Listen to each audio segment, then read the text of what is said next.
Recent డేస్‌లో మనందరం చూస్తూనే ఉన్నాం. ప్రతి ఒక్కరు మేము సనాతన ధర్మాన్ని కాపాడుతాం. మేము సనాతని.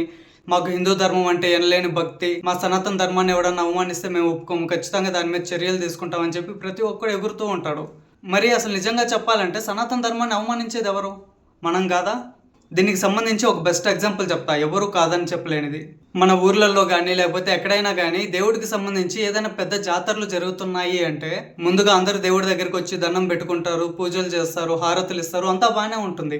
మరి రాత్రి అయ్యేసరికి ఏమవుతుందో తెలీదు. డాన్స్ ప్రోగ్రామ్‌లు అంటారు. కానీ ఏ విధమైనటువంటి డాన్స్ ప్రోగ్రామ్‌లు పెడుతున్నాం అనేదే క్వెషన్. ఉదయం చేతులెత్తి జోడించి దండం పెట్టిన అదే జనం కొద్దిసేపటికే భక్తంతా ఎక్కడికెళ్ళిపోతుందో తెలీదు. పక్కనే జరుగుతున్న డాన్స్ ప్రోగ్రామ్ దగ్గరికెళ్ళి విజిల్ వేస్తూ కూర్చుంటారు. ఇది అసలు నిజంగా చెప్పాలంటే భక్తేనా మీది? మన సనాతన ధర్మంలో స్త్రీలకు ఎంతో గొప్ప స్థానం ఇవ్వబడింది. కానీ అదే సనాతన ధర్మాన్ని పాటించే వాళ్ళం అని చెప్పుకుంటూ దేవుడు ఎదురుగా వల్గర్ డాన్సులు పెట్టి ఒక స్త్రీని ఎంటర్టైన్మెంట్ ఆబ్జెక్ట్ లాగా మార్చేస్తున్నారు. అసలు ఒక దేవుడి సన్నిధిని ఎంటర్టైన్మెంట్ జోన్ లాగా మార్చడానికి ఎవరికైనా సరే ఎవడు అధికారం ఇచ్చాడు? దీని నుండి మన తర్వాత తరాల వారు వచ్చే వాళ్ళు ఏం నేర్చుకుంటారు? భక్తినా, లేకపోతే డాన్స్ పర్ఫార్మెన్స్లు చూసి అరవడానికి వచ్చిన క్రౌడ్ కల్చర్నా? రేపటి రోజున ఎవరన్నా వచ్చి మన ఫెస్టివల్స్లో జరిగే ఇలాంటి ప్రోగ్రామ్స్ చూడటం వల్ల వాడి మనసులో ఒకటే క్వశ్చన్ రైజ్ అవుతుంది. ఓహో, వీళ్ళ సనాతన ధర్మం అంటే ఇదేనా రికార్డ్ డాన్సులు వేసుకోవడం అని చెప్పి ఒక బ్యాడ్ మైండ్ సెట్ అనేది ఫామ్ అయిపోతుంది మన గురించి. మన ఫెస్టివల్స్ అంటే అదేం సినిమా షో కాదు. దేవుడు అంటే మన భజనలకు, మన అవసరాలకు వాడుకునే ఒక బ్యాక్ డ్రాప్ కాదు. దేవుడి సన్నిధిలో జరిగే పని ప్రతి ఒక్కటి దేవుడికి తగ్గట్టు మాత్రమే ఉండాలి. నువ్వు కనీసం అది కూడా చేయలేకపోతే నేను సనాతన ధర్మాన్ని కాపాడుతాను, నేను సనాతనిని అని చెప్పి చెప్పుకోవాల్సిన అవసరం లేదు. అట్లీస్ట్ నువ్వు అలాంటివి జరిగే ప్రోగ్రామ్స్ ఆపలేకపోయినా సరే కనీసం ఎంకరేజ్ చేయకుండా ఉండు. అసలు ఒకసారి మనస్ఫూర్తిగా ఆలోచించండి. దేవుడి పేరు చెప్పుకొని దేవుడు ఎదురుగా నిలబడి మనమే మన సంస్కృతిని అవమానించే స్థాయికి వచ్చేసామా? అవమానించే స్థాయి కూడా కాదు, దిగజార్చే స్థాయికి వచ్చేసామా?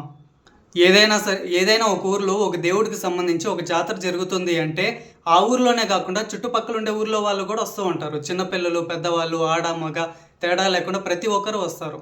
మన సంస్కృతిలో జరిగే జాతరలు చూడడానికి వేరే మతాల వాళ్ళు కూడా కొంతమంది వస్తూనే ఉంటారు. ఇంతమంది జన సమూహం వచ్చే చోట మనందరం ఏం చేస్తున్నాము? అక్కడ దేవుడి పేరుతో జరిగే పూజలు, వ్రతాలు కొంతసేపు మాత్రమే జరుగుతాయి. వాళ్ళ కాన్సన్ట్రేషన్ అంతా రాత్రి జరిగే ప్రోగ్రాంల మీదే ఉంటుంది. అతి పవిత్రంగా భావించాల్సిన ఆ దేవుడి సన్నిధిలో అశ్లీలమైన పాటలు, అశ్లీలమైన డ్యాన్సులు, బాడీని అన్కంఫర్టబుల్ వేలో డిస్ప్లే చేస్తూ డ్యాన్స్ స్టెప్పులు, ఇవన్నీ చేయడానికి మనం గుడికి వస్తున్నాము. అది చూసి మళ్ళీ సిగ్గు లేకుండా మనందరం చప్పట్లు కొట్టడం, ఈలలు వేయడం, కేకలు వేయడం. జాతరలో జరిగే ప్రోగ్రామ్స్ చూడడానికి ఎంతో మంది జనాలు వస్తూ ఉంటారు. అందులో చిన్నపిల్లలు కూడా ఉంటారు. ఆ చిన్నపిల్లలు అది చూసి ఏం నేర్చుకుంటారు? రేపటి రోజున వాడు మన సంస్కృతిని చెడ్డగా మాట్లాడినా సరే మన సంస్కృతిని గౌరవించు అని చెప్పి వాడికి ఎలా చెప్పగలం మనం? వేరే వాడు మన మతం గురించి చెడ్డగా మాట్లాడితే నీకు అంత కోపం వస్తుంది, మా సంస్కృతిని అవమానించొద్దు అని చెప్పి అంత పోరాడతావే. మరి నువ్వే నీ సంస్కృతిని అంత చెడ్డగా చూపిస్తున్నప్పుడు వాడు నీ సంస్కృతిని అవమానించకుండా ఎలా ఉంటాడు? నిజం చెప్పాలంటే మన సనాతన ధర్మంలో ఉండే ప్రతి ఒక్కరూ వేరే మతాల వాళ్ళని చూసి ఒక విషయం గట్టిగా నేర్చుకోవాలి. వాళ్ళు వేరే దేవుళ్ళకి ఎంత మర్యాద ఇస్తారు అనేది నేను చెప్పలేను, కానీ వాళ్ళు మాత్రం వాళ్ళ దేవుడి దగ్గర ఇలాంటి పిచ్చి పిచ్చి వేషాలు ఏం మాత్రం ఎంకరేజ్ చేయరు. కానీ మనం మాత్రమే దేవుడి పేరు చెప్పి ఇలా విచ్చలవిడిగా పిచ్చి పిచ్చి పనులనే చేస్తూ ఉంటారు. సనాతన ధర్మాన్ని పాటించే ప్రతి ఒక్కరూ వాళ్ళని చూసి అట్లీస్ట్ ఈ ఒక్క విషయాన్నైనా నేర్చుకోవాలి. దేవుడి దగ్గర ఎలా ఉండాలి, ఎంత భక్తితో ఉండాలి, దేవుడి దగ్గర ఏ పనులు చేయాలి, ఏ పనులు చేయకూడదు అని. మరి ఆ తర్వాత జాతర పేరుతో అక్కడ ఉండే ఆర్గనైజర్స్ డాన్స్ పర్ఫార్మెన్స్లు వేయిస్తామని చెప్పి పిచ్చి పిచ్చి వేషాలు వేస్తూ వాళ్ళ డబ్బు అహంకారాన్ని చూపించుకోవడానికి వాళ్ళకి ఎంత సిగ్గులేదో ఆ ప్రోగ్రాంలు చూడడానికి వెళ్తున్న మనకి అసలు అంతకంటే సిగ్గులేదు. జాతర పేరుతో అక్కడ ఉండే ఆర్గనైజర్స్ అలాంటి చెత్త ప్రోగ్రాంలే చేయాలా? వాళ్ళకి నిజంగా భక్తి ఉంటే అంతకంటే గొప్ప పనులే చేయొచ్చు. చిన్నపిల్లలతోటి కల్చరల్ డివైన్ డ్రెస్ కాంపిటీషన్ పెట్టించండి. లైక్ రాముడు వేషం వేయించడం, కృష్ణుడు వేషం వేయించడం, శివుడు పాత్ర వేయించడం, ఇలాంటివి చేయించండి.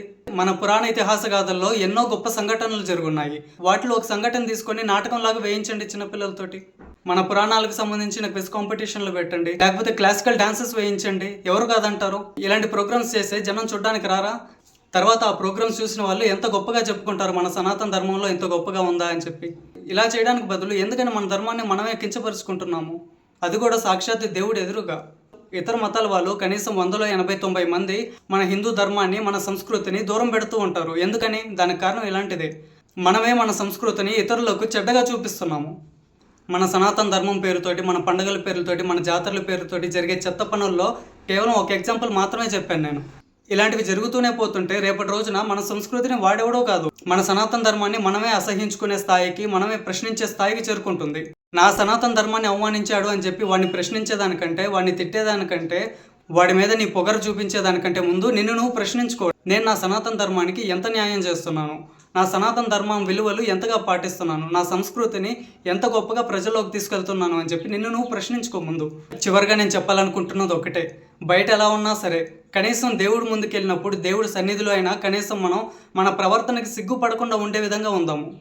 మన సనాతన ధర్మం గురించి ఎవరేం మాట్లాడుతున్నారు అన్నది మాత్రమే కాదు, మన సంప్రదాయము మన ధర్మము అని చెప్పి ఈ ప్రపంచానికి ఏం చూపిస్తున్నాము అన్నది కూడా ముఖ్యమే. ప్రపంచం ప్రతి ఒక్కటి గమనిస్తూనే ఉంటుంది. ప్రతి ఒక్కరు దీని గురించి ఆలోచించండి. హరే కృష్ణ.